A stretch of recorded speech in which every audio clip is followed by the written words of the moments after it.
Very good morning to all of you. I hope you all are safe at your places. So, class, in our last class, what we have discussed, we discussed about 9/11 attack, one of the most dangerous terrorist attack on the American soil. Okay, so we discussed about 9/11 attack in our prior class. So today we are going to continue with this chapter, US hegemony in world politics. And today's topic is the Iraq invasion.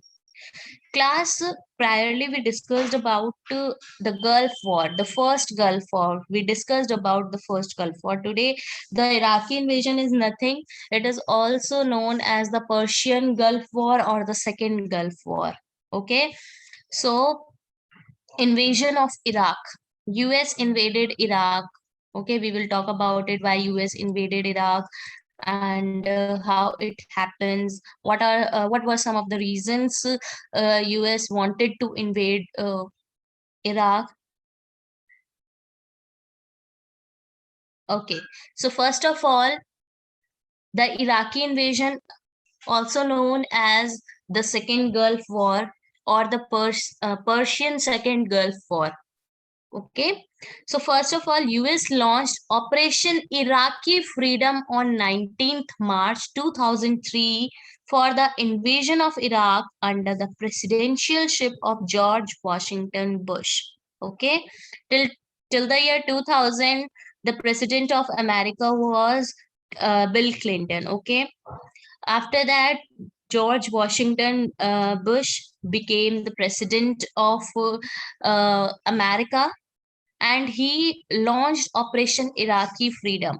He launched this Operation Iraqi Freedom under the war on terror 9/11 में उन्होंने क्या किया था, वो 2001 में जो America में terrorist attack हुआ उसके अगेंस्ट में उन्होंने वॉर ऑन टेरर डिक्लेयर कर दिया था. Right, we discuss this earlier. War on terror declare कर दिया था और उसी के अंडर ही launch this operation Iraqi freedom on 19th March 2003. And this operation Iraqi freedom, ये एक कोड नेम था बेटा टू इन्वेड इराक. इराक को इन्वेड करने के लिए ये एक कोड नेम दिया गया था. सो ऐसा बोला जाता है कि UN council refused invasion of Iraq. Now obviously war on terror जो सिचुएशन अराइज हुई थी, वॉर ऑन टेरर जो डिक्लेयर किया था, अब 2001 के टेररिस्ट अटैक के बाद 2001 टेररिस्ट अटैक के बाद जो अमेरिका था बहुत ज्यादा अवेयर हो चुका था इस चीज को लेके. तो जब ये ऑपरेशन इराकी फ्रीडम इन्होंने इंट्रोड्यूस किया था तो यूएन काउंसिल्स के पास भी गए थे. He was like America was collecting the evidences, but there was UN council refused invasion of Iraq. Why they refused the invasion of Iraq? Because they said कि because of enough lack of evidences. There are no enough evidences to invade Iraq. So that's why UN councils, United Nations Security Council refused this invasion of Iraq. This George Bush ने जब UN council से ये demand किया तो उन्होंने UN council ने refuse कर दिया. बट कॉयलेशन ऑफ द विलिंग, ठीक है, 40+ कंट्रीज ने जो है कॉयलेशन, जो ये अलायंस बनाई, मिलिट्री अलायंस बनाई और अमेरिका के साथ जो है उन्होंने ज्वाइन कर लिया कि okay we are with you in this operation Iraqi freedom. Because और भी कंट्रीज को ऐसा लग रहा था तो दे ज्वाइन दिस कॉयलेशन. अपने मन से उन्होंने क्या किया, ये कॉयलेशन जो है, ये मिलिट्री अलायंस जो है वो ज्वाइन कर ली थी. ओके, सो एक ऑस्टेंसिबल पर्पस क्या माना जाता है इन्वेजन का? Ostensible, this is a term mentioned in your book. And what is the meaning of ostensible?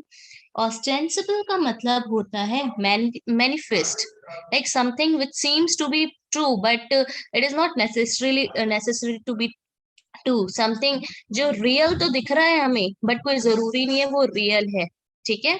तो that is the meaning of ostensible. So ostensible purpose of invention prevent Iraq from developing WMD. What is WMD? Weapons of mass destruction। कि जो purpose बताया US ने कि या फिर बोला जाता है कि जो दिख रहा था कि इराक जो है वो WMD weapons of mass destructions जो है वो डेवलप कर रहा है। तो that's why we have to stop him, we have to stop Iraq from developing these WMDs, weapons of mass destruction। इसे डेवलप करने से हमें रोकना होगा। ये एक ऑस्टेंसिबल पर्पस माना जा रहा था इन्वेजन का, but obviously no evidences unearthed in Iraq. Iraq में ये एविडेंसेस मिले ही नहीं कि इराक जो है वेपन्स ऑफ मास डिस्ट्रक्शन बना रहा है, either in the biological form या फिर either in the physical form, ठीक है। वो मास डिस्ट्रक्शन के लिए कुछ डेवलप कर रहा है या फिर वेपन्स डेवलप कर रहा है, ये एविडेंसेस मिले ही नहीं। And this is one of the reason UN council also refuse to invade Iraq.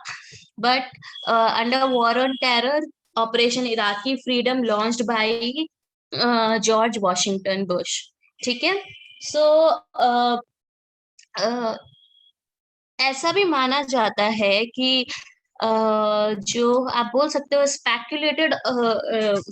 Speculated जो ऑब्जेक्टिव है या फिर मोटिव्स माने जाते हैं, कि अनुमान लगाया जाता है कि जो यूएस है या फिर ये वो क्यों इराक को इन्वेड करना चाहती थी, because US wanted to control Iraqi oil fields. Iraqi oil fields को वो कंट्रोल करना चाह रही थी। And secondly, installing a regime friendly to US, okay, because from the year 1979 to 2003 Saddam Hussein की बाथ पार्टी वहां पे थी, सुदान हुसैन की पार्टी इराक में थी, और सुदान हुसैन के साथ यूएस के रिलेशनशिप बिल्कुल भी अच्छे नहीं थे, बिकॉज हमने फर्स्ट गल्फ वॉर में भी देखा कुवैत के साथ थे, कुवैत के साथ था यूएसए।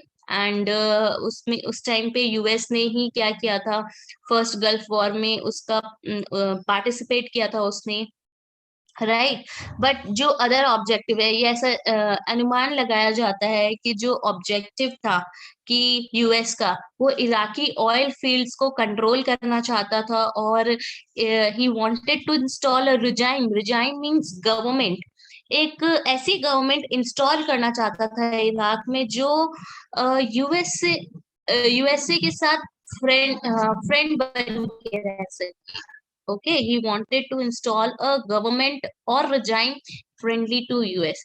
ये ऑब्जेक्टिव्स अदर ऑब्जेक्टिव्स माने जाते हैं, बट जो मेन पर्पस माना जाता है इन्वेजन ऑफ इराक का, वो है US wanted to prevent Iraq from developing WMDs, weapons of mass destruction। But other than these, which और क्या ऐसी चीजें हैं जिससे कि यूएस जो है he wanted to invade Iraq? First of all, in 1999, as you all know, I told you at the time while explanation of first Gulf War, I told you like Saddam Hussain जब वो इराक को हरा देते हैं, ठीक है, उसके बाद जो सदाम हुसैन इराक में क्या है, यूएन इंस्पेक्टर्स आते थे और इंस्पेक्ट करते थे कि इराक कोई WMDs डेवलप तो नहीं कर रहा है। बट क्या हुआ था, in the year 1999 Saddam Hussain stopped UN inspectors coming into the country who inspect WMDs, ठीक है। यूएन इंस्पेक्टर्स को उसने स्टॉप कर दिया था कि अब आप हमारी कंट्री में नहीं आ सकते हैं WMDs को इंस्पेक्ट करने के लिए। He stopped them, right. So that's why एक ये एक रीजन माना जाता है सद्दाम हुसैन, ये यूएस का जो इसमें Iraqi operation Iraqi freedom launch करने का। और सेकंड जो मेन रीजन है, जो मैंने 9/11 अटैक के टाइम पे भी आपको बताया, कि under war on terror US में जितने भी सस्पेक्ट्स माने गए थे अलकायदा के, या फिर जो भी अलकायदा ऑर्गेनाइजेशन को हेल्प कर रही थी, कोई जो भी कंट्री, कोई भी इंडिविजुअल, कोई भी ऑर्गेनाइजेशन, उनको सस्पेक्ट, थोड़ा सा भी अगर उन्हें सस्पेक्ट होता था, ठीक है, तो वो क्या कर रहे थे, वो उन सस्पेक्ट्स को अरेस्ट कर रहे थे, ठीक है, जो अलकायदा को हेल्प कर रहे थे, जो टेररिस्ट ऑर्गेनाइजेशन को हेल्प कर रहे थे, वो किसी पे थोड़ा सा भी सस्पेक्ट हो रहा था, चाहे वो इंडिविजुअल हो, कंट्री हो, ऑर्गेनाइजेशन हो, कोई भी हो, ठीक है, जो भी अलकायदा को हेल्प कर रहा था, उनको वो अरेस्ट कर रहे थे। और आपको मैंने बताया था गुआंटानामो बे में क्या कर रहे थे वो, उन्हें ट्रांसफर कर रहे थे, उनको लेके जा रहे थे। ओके, ये एक और रीजंस माने जाते हैं जो आपके बुक में मेंशन नहीं है, बट ऐसा माना जाता है, ये दो रीजंस भी थे कि यूएस जो है बहुत लाइक चाहता था कि ये ऑपरेशन इराकी फ्रीडम लगे। ठीक है, ऑपरेशन इराकी फ्रीडम लगाने से पहले, जब 19 मार्च 2003 को जब ऑपरेशन इराकी फ्रीडम लगाया जॉर्ज वॉशिंगटन बुश ने, उससे पहले 2 दिन पहले जॉर्ज वॉशिंगटन बुश ने उन्हें, सदाम हुसैन को एक वार्निंग भी दी थी कि आप जो है इराक छोड़ के चले जाइए, otherwise we will invade Iraq. उनको एक वार्निंग भी दी थी, बट सदाम हुसैन ने इस वार्निंग को लाइक सीरियसली नहीं लिया, और फाइनली ये ऑपरेशन इराकी फ्रीडम जो है लॉन्च हो गया था मार्च 13 सॉरी 19 मार्च 2003 को। ओके, सो समझ आया, ऑपरेशन इराकी फ्रीडम लगाया 19 मार्च को, किसकी प्रेसिडेंशियल शिप के अंडर में, जॉर्ज वॉशिंगटन बुश के प्रेसिडेंशियल शिप के अंडर में। यूएन ने रिफ्यूज कर दिया था इराक को इन्वेड करवाना, बट फिर भी 40+ कंट्रीज ने कोalition ऑफ द विल यूएस के साथ ज्वाइन की। जो ऑस्टेंसिबल पर्पस माना जाता है इन्वेजन का, वो माना जाता है कि इराक को WMDs डेवलप करने से रोकना, बट उसके लिए कोई भी एविडेंसेस नहीं मिले, that's why UN refused the invasion of Iraq. Other objectives क्या माने जाते हैं, कंट्रोलिंग इराकी ऑयल फील्ड्स, वो इराक के ऑयल फील्ड्स को कंट्रोल करना चाहते हैं, बिकॉज फर्स्ट गल्फ वॉर के टाइम पे भी बताया कि अगर इराक के ऑयल फील्ड्स जो हैं लाइक काफी, अगर, क्योंकि कुवैत भी उनके साथ में था, अगर इराक के ऑयल फील्ड्स भी उनके पास आ जाते हैं, तो वर्ल्ड की 20% ऑयल फील्ड्स की जो पावर है वो यूएस के पास आ जाएगी। Secondly, he installing a regime friendly to US, एक ऐसी गवर्नमेंट इंस्टॉल करना चाहते थे वो इराक पे जो यूएसए के साथ फ्रेंडशिप रखे, ठीक है, यूएस के साथ चले, यूएस फ्रेंडली हो।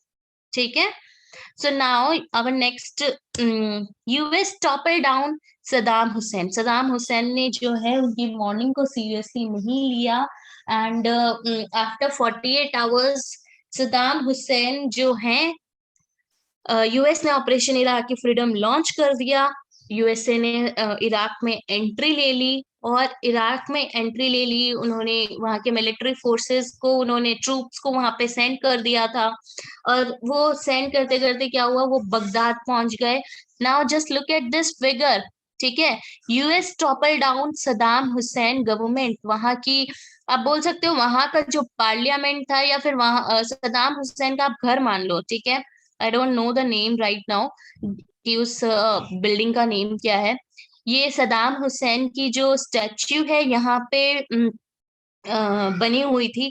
इस सदाम हुसैन के स्टैच्यू को देखो कैसे इन्होंने एक रस्सी से बांध के गिराने की कोशिश की थी, और फाइनली उन्होंने सदाम हुसैन गवर्नमेंट को क्या कर दिया था, इराक से टॉपल डाउन कर दिया था, हटा दिया था। बट आफ्टर दिस क्या हुआ, ये माना जाता है कि यूएस ने जो है ये सबसे बिगेस्ट ब्लंडर किया था। ठीक है, यूएस का सबसे बिगेस्ट ब्लंडर माना जाता है। क्यों माना जाता है, I will tell you later on, but उससे पहले सुनिए। सदाम हुसैन इनको यहाँ पे मिले नहीं थे। ठीक है, सदाम हुसैन की स्टैच्यू जरूर गिरा दी थी, बट सदाम हुसैन उन्हें रियलिटी में यहाँ मिले नहीं उस टाइम पे। बट आफ्टर 3 मंथ्स वो टर्किट टर्किट एक जगह है, अ, वहीं पे बगदाद के आगे एक बोला जाता है बर्थ प्लेस माना जाता है सदाम हुसैन का। वो वहां पे उन्हें बहुत ही बुरी हालत में मिले थे सदाम हुसैन यूएस ट्रूप्स को। उनको कोई खबर मिली थी वहां पे, वो मिले। और फाइनली 3 इयर्स तक उनका ट्रायल हुआ। ठीक है, after that finally in the year 2006 उनको एग्जीक्यूट कर दिया गया था। उनको पनिशमेंट दे दी गई थी, डेथ पेनल्टी दे दी गई थी, right. So after this, although the government of Saddam Hussein felt swiftly कि बहुत ही क्विकली उनकी जो सदाम हुसैन की जो गवर्नमेंट थी वो गिर गई थी, टॉपल डाउन हो गई थी, but US was not able to calm Iraq. Peace peace generate नहीं कर पाए थे। ठीक है, यूएस ने एक गवर्नमेंट भी अपने ट्रूप्स को और वहां की एक गवर्नमेंट को भी इंस्टॉल कर दिया था, बट इराक में उन्होंने यूएस ने पीस लाने में वो अनसक्सेसफुल रही थी। इराक में बहुत से, just now look at this figure, बहुत छोटे छोटे लाइक ग्रुप्स थे, ethnic, so many ethnic groups were there, like just look at this, Arabic speaking Arabic speaking Shittis, Arabic speaking Sunnis, Arabic mixed Kurds, Turkomans, others. So many like small ethnic groups were there. ठीक है, आज के time पे भी है। उन्होंने क्या किया था, छोटे छोटे ग्रुप्स ने आपस में लड़ाई स्टार्ट कर दी थी। वो यूएस गवर्नमेंट, जो इंस्टॉल्ड गवर्नमेंट थी, उसे वो लाइक नहीं कर रही थी। एक सिविल वॉर की जो आप बोल सकते हो सिचुएशन जो है वो अराइज हो गई थी। ठीक है, एंड ये जो सिविल वॉर है आफ्टर 2003, आप ये समझ लीजिए कि ऑलमोस्ट 10 इयर्स तक ये सिविल वॉर चला था। छोटे छोटे ग्रुप्स क्या है आपस में लड़ रहे थे। तो ऑफिस तो ऐसा माना जाता है कि ऑपरेशन इराकी फ्रीडम के टाइम पे जितने मिलिट्री ट्रूप्स जो अमेरिकन या फिर अमेरिकन कोalition के जो ट्रूप्स थे, उनकी जितनी डेथ नहीं हुई थी, इस सिविल वॉर में उनकी डेथ हो गई थी। So US almost lost 3000 military personnel, approximately 3000 military personnel उनके जो हैं वो मर गए थे, उनकी डेथ हो गई थी। और फिर क्या हुआ था, फाइनली जो यूएस की पब्लिक है वो अपोज करने लग गई। उन्होंने बोला ये जो ऑपरेशन इराकी फ्रीडम है, क्या लॉजिक है उसका, यहाँ वहां पे सिविल वॉर चल रहा है, हमारे जो ट्रूप्स है वहां पे पीसफुली रह नहीं पा रहे हैं। तो और जितना ऑपरेशन इराकी फ्रीडम में जितनों की डेथ नहीं हुई, उससे कई ज्यादा डेथ जो है इस सिविल वॉर में जो है वो बहुत ज्यादा डेथ हो रही है। तो यूएस ने ऑफिशियली जो है इन ऑपरेशन इराकी फ्रीडम को इन द ईयर 2011 क्या कर लिया था, विड्रॉन विड्रॉ कर लिया था। ठीक है, उस टाइम पे जो प्रेसिडेंट थे यूएस के वो बराक ओबामा थे। उन्होंने फाइनली ये अनाउंसमेंट कर दी कि अब 2011 में कि जो ऑपरेशन इराकी फ्रीडम है उसको विड्रॉ कर लिया जाए। जितने भी मिलिट्री ट्रूप्स हैं इराक ईरान में हमारे, वो इस साल जो है क्रिसमस अपनी फैमिलीज के साथ बनाएंगे। ऐसी अनाउंसमेंट करके उन्होंने इस ऑपरेशन इराकी फ्रीडम को क्या कर दिया था, विड्रॉ कर लिया था। इराकी कैजुअलिटीज जो थी काफी ज्यादा थी, बहुत ज्यादा थी, लैक्स में थी एज कंपेयर टू यूएस, तो बहुत ज्यादा थी इराकी कैजुअलिटीज। और जो कंजर्वेटिव एस्टिमेट बताया जाता है, मतलब कि रियल फिगर से काफी कम, lower than the real figure is known as conservative. Okay, जो कंजर्वेटिवली एस्टिमेटेड फिगर बताया जाता है कि इराकी सिविलियंस कितने मरे सिविल वॉर में, वो है more than 50,000, like 50,000 Iraqi civilians जो हैं यहाँ पे उनकी डेथ हो चुकी है, वो मर चुके हैं। ठीक है। 2011 में इस ऑपरेशन इराकी फ्रीडम के थ्रू विड्रॉ हो गया था ऑपरेशन इराकी फ्रीडम जो है, but in the year 2014 US को फिर से अपने ट्रूप्स को सेंड करना पड़ा ईरान में। क्यों? It is not mentioned in your book, but उनको फिर से सेंड करना पड़ा। ऐसा क्यों? क्योंकि सीरिया के साथ जो है आईसिस जो है वहां पे आ गई थी। सीरिया के साथ उनका एक वॉर स्टार्ट हो गया था, सिविल वॉर टाइप से स्टार्ट हो गया था। तो इस वजह से ईरान में फिर से 2014 में मिलिट्री ट्रूप्स आ गई थी। एंड फाइनली 2018 में क्या हुआ था, इराक को सॉरी आई एम इराक को क्या कर लिया था, इराक को इराक इंडिपेंडेंट हो गया था, या फिर finally he won the war in the year 2018। Okay, so invasion of Iraq was military and political failure. ये जो ऑपरेशन इराकी फ्रीडम लगाया यूएस ने, ये वन ऑफ द लाइक, ना ही मिलिट्री इसमें गेन हुआ, ना ही पॉलिटिकल गेन हुआ। ये इन्वेजन ऑफ इराक यूएस का मिलिट्री प्लस पॉलिटिकल फेलियर माना जाता है। So this is all about the Iraq invasion. ठीक है बेटा।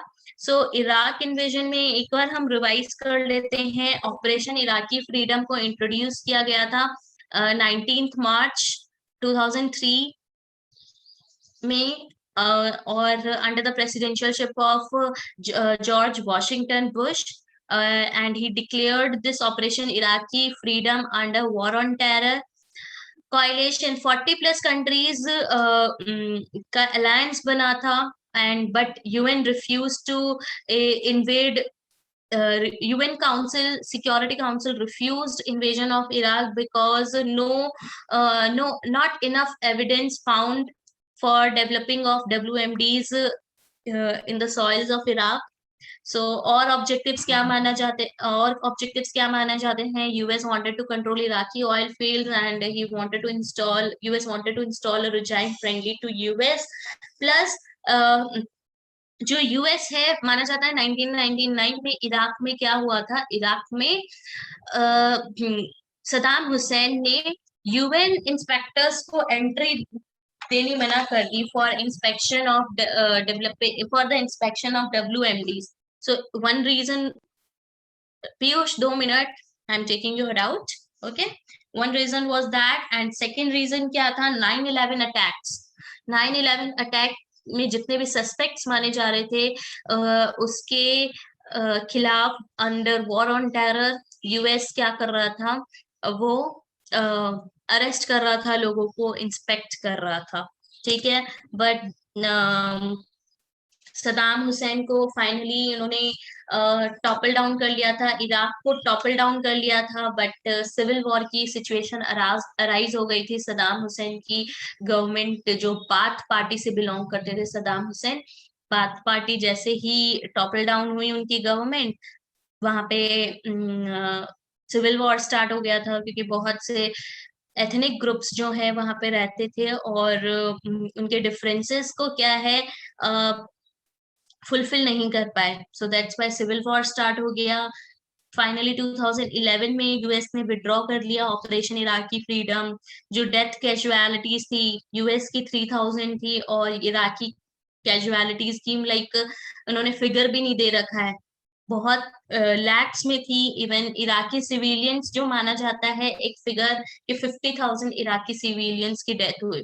सो दिस ऑपरेशन इराकी फ्रीडम और सेकेंड गल्फ वॉर और the Iraqi invasion was considered as military and as well as political failure for the US. Okay, अगर question arise होता है Iraqi invasion या second gulf war, या फिर बोला जाता है operation Iraqi freedom, you all are suppose to write this second gulf war और सेकेंड पर्शियन गल्फ वॉर, तो आपको ये लिखना है। अगर क्वेश्चन अराइज होता है explain gulf war, you have to mention both the gulf war, first gulf war, ठीक है, जो अगस्त 1990 में लाइक जब कुवैत को इन्वेड कर लिया, उसके बाद 1991 में फर्स्ट गल्फ वॉर स्टार्ट हो गया था, आपको वो मेंशन करना है। After that you have to explain this second gulf war also, okay, जो 2003 में हुआ था। First gulf war George W H. Bush के अंडर हुआ था, सीनियर बुश भी बोलते हैं जिन्हें। और गल्फ वॉर सेकंड जो है आपके जॉर्ज वॉशिंगटन बुश के लीडरशिप में हुआ था। ठीक है, so class, this is all about today. Now